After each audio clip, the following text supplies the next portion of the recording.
자, 이제 열흘도 채 남지 않았습니다. 국민의힘 전당대회 관련 소식을 알아볼 텐데요. 이재명 후보와 국민의힘 대선 경선 후보들의 가상 양자 대결 여론조사 결과를 살펴보겠습니다. 이재명 후보와 홍준표 후보의 양자 대결의 경우에요. 40.6%와 45.1%로 조사됐습니다. 자, 이재명 후보와 윤석열 후보와의 양자 대결 내용은요. 43.7%와 40.6%로 조사됐습니다. 다음 볼까요? 이재명 후보와 원희룡 후보는요. 40.2 대 38.6, 그리고 이재명 후보와 유승민 후보 간의 가상 양자 대결에서는 38.9 대 36.1로 조사가 됐습니다. 여론조사마다 결과가 요즘 천차만별이기는 합니다. 하지만 지난주에 전두환 옹호 발언, 그리고 또 개 사과 논란이 윤석열 후보의 지지율에 반영이 되고 있다. 뭐 이런 분석이 나오고 있습니다. 최근에 그 사건 이후에 좀 지지율이 떨어지고 있는 것으로 보이거든요. 어떻게 보십니까? 예, 그렇게 볼 수밖에 없는 게요. 그 이제 전두환 전 대통령이 쿠데타만 빼면은 정치는 잘했다. 이 발언이 19일 날 있었거든요. 10월 19일 날. 그리고 사과를 해야 된다는 여론이 있었지만 이틀 뒤에 버티다가 이틀 뒤에 21일 날 사과를 했습니다. 지금 저기 보면 아시아경제가 윈지코리아 컨설팅에 의뢰해가지고 한 게 23일, 24일이에요. 그러니까 그 발언과 사과가 있었던 바로 이틀 뒤에요. 그러니까 그것이 반영이 됐다라고 볼 수 있는데 저게 윤석열 후보로서는 충격적일 수밖에 없는 게 그동안에 홍준표 후보가 이재명 후보보다 더 경쟁력이 있다 하는 것들은 가끔 있기도 했어요. 윤석열 후보보다도. 그런데 지금 저기 4명과 양자 대결을 했는데 유일하게 윤석열 후보가 가장 꼴찌입니다. 즉 다시 말하면 이재명 후보보다도 그 표 차이가 가장 많이 나는 게 유승민 후보나 원희룡 후보보다 더 많이 나는 게 이번에 처음으로 나온 거거든요. 이거는 처음이에요. 그래서 제가 보기에는 윤석열 후보 캠프에서는 이걸 충격으로 받아들이는 것 같고, 제가 보기에 12월 2일 날에서 광주에 내려가서 사과한다고 하는데 네. 그러면은 발언한 지 2주나 됩니다. 빨리 가서 사과하는 게 낫다고 봅니다. 네, 윤석열 캠프에서 충격이라고 하셨는데 지금 캠프에 계신 분이 여기 나와 계시니까요. 여쭤보겠습니다.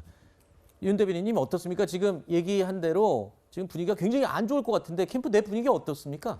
뭐 저희가 분위기가 좋다 이렇게 말씀드릴 수는 없고, 방금 말씀하셨다시피 저런 여론조사 결과가 처음이기도 하지만 제가 강조하고 싶은 것은 한 번입니다. 아, 다른 여론조사에서는 또 이런 게 반영이 되지 않았다? 그렇죠. 당장 오늘 아침에 나온 모 언론사의 여론조사 결과는 윤석열 후보가 엄청나게 많이 이기는 걸로 나와요. 네네. 자, 그럼 결국 진실은 어디에 있느냐? 양극단에 있는 여론조사, 아하. 그 중간 어디쯤에 있다고 생각합니다. 여론조사 하나를 가지고 이렇게 해석을 과하게 하는 것은 네.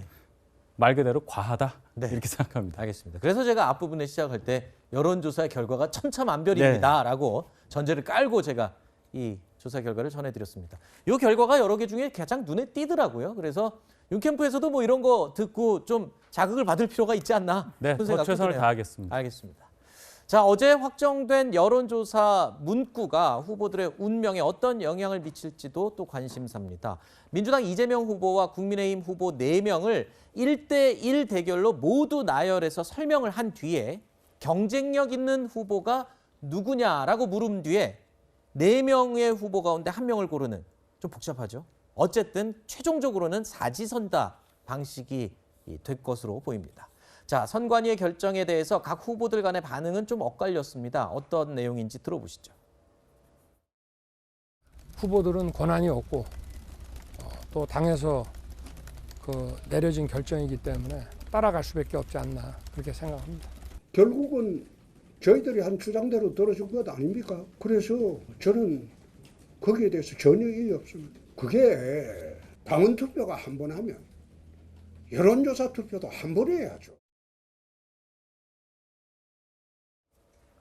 자, 국민의힘 대선 후보 적합도 여론조사를 살펴보겠습니다. 일반 여론조사는요, 또 다른 조사 내용입니다. 아까 대변인님이 왜 하나만 보여줬냐 그러셔서 저희가 다른 조사 하나 더 준비했습니다. 자, 홍준표 후보가 32.4%, 윤석열 후보가 28.8%인 반면 국민의힘 지지층에서 윤석열 후보가 49%, 그리고 홍준표 후보가 38.7%로 나타났습니다. 자, 이렇게 천차만별이에요. 그렇죠? 자, 국민의힘 최종 후보는 일반 국민 여론조사가 50%, 그리고 당원 투표가 50% 반영이 됩니다. 1차, 2차에 비해서 당원 투표 비중이 높아졌다는 점, 바로 이 점이 최종 후보 선출에 영향을 미칠 수밖에 없는 상황입니다. 불과 이제 며칠 남지 않았습니다. 결과 지켜보도록 하겠습니다. 자, 국민의힘 최종 후보 선출이 가까워질수록 자, 이분의 역할론에 대한 요구가 지금 점점 커지고 있습니다. 누구지 짐작하십니까? 네, 맞습니다. 바로 김종인 전 국민의힘 비대위원장입니다. 이준석 대표가 연일 김 전 비대위원장을 언급을 하고 있습니다. 어떤 내용으로 언급을 할까요? 들어보시죠. 아무래도 이제 선거 자체가 다가오고 있기 때문에 전반적인 사항들 또 상의 드릴 건 상의 드리고 생각이 공유되는 지점이 어딘지를 또 확인하고 앞으로 만약에 이제 그 대선 본선에서 김종인 위원장 역할이 있다면 어떻게 조정해야 될지 이런 것들을 뭐 좀 구체적으로 논의를 했습니다. 홍준표 후보가 최종 후보가 되면 김종인의 설 자리는 없다 이런 얘기도 있던데. 김종인 위원장 같은 경우에는 정권 교체 대의를 위해서 이제 움직이실 분이다. 홍 후보도 노력을 해야겠죠. 자, 이준석 대표는 김 전 비대위원장이 단연코 선거에서 작전 지휘 역할을 해야 한다라는 점을 강조하고 있습니다. 지난 24일이었죠. 김 전 비대위원장과 이준석 대표가 만남을 갖기도 했는데 두 사람 사이에서 어느 정도 의견 조율이 있었던 걸까요? 이 이준석 대표가 굉장히 이 추파를 보내고 있는데 어떻습니까? 지금 사실 이준석 대표는 당대표 된 때부터 네. 계속적으로 모셔야 한다고 얘기를 해왔었거든요. 근데 이제 김종인 전 비대위원장 같은 경우에 지금 계속적으로 뭐 지금 이준석 대표를 24일 만나기 전에 윤석열 후보하고 단독 다른 배석자 없이 이틀 전에 만났죠. 20일에 만났다고 네. 그러거든요. 그러니까 그런 거 보면은 아무래도 윤석열 후보의 어떤 요청도 받은 것 같고 그래서 만약에 윤석열 후보가 지금 후보로 확정된다. 그러면은 분명히 와서 도울 것 같은 그런 느낌이 있습니다. 반면에 이제 홍준표 후보 같은 경우는 지금 이제 뭐 면담을 요청했었는데 거절당했다 이런 보도가 나오니까 사실이 아니다 이런 이제 부인도 하고 그랬는데 그 내용은 뒤에 나오니까요. 예. 그때 홍준표 의원 이야기는 그때 다시 알겠습니다. 짚어보도록 예, 하겠습니다. 예. 자, 김 전 비대위원장은요. 다음 달 5일 이 최종 후보 선출 뒤에 본인의 거취를 밝히겠다. 이런 말을 했죠.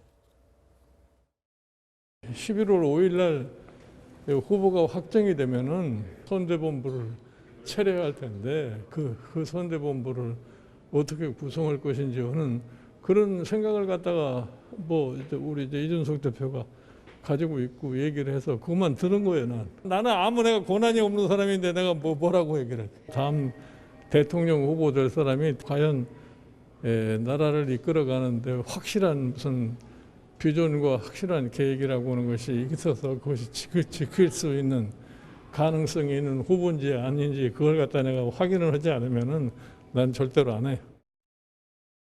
자, 윤 대변인님 내용을 요약하면 이렇습니다. 그러니까 최종 후보가 선출된 뒤에 그 후보가 누군지를 보고 내 거취를 결정하겠다 이렇게 저는 이해가 되는데 최근에 윤석열 전 총장에 대한 호감을 넌지시 내비쳤었거든요. 그렇다면 뒤집어 보면 윤 전 총장이 후보가 되면은 도와주고 다른 사람이 되면 안 도와준다. 뭐 이렇게 해석도 가능하거든요. 김종인 전 비대위원장의 메시지는 일관됩니다. 네.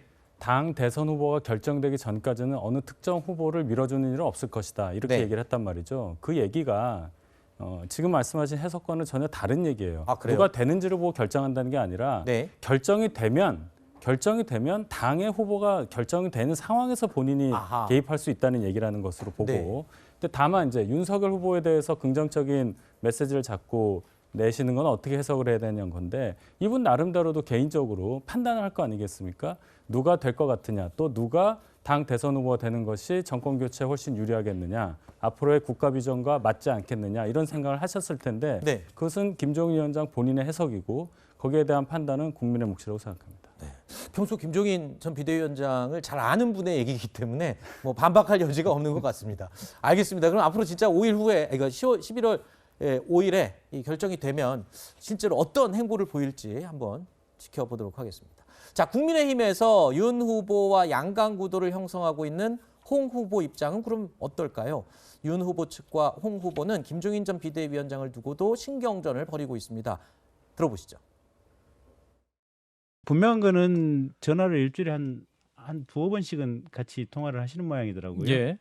그다음에 요거는 이제 확실히 루머인데 제가 이건 확인을 안 해봤는데 예. 떠돌아다니는 소문이 예.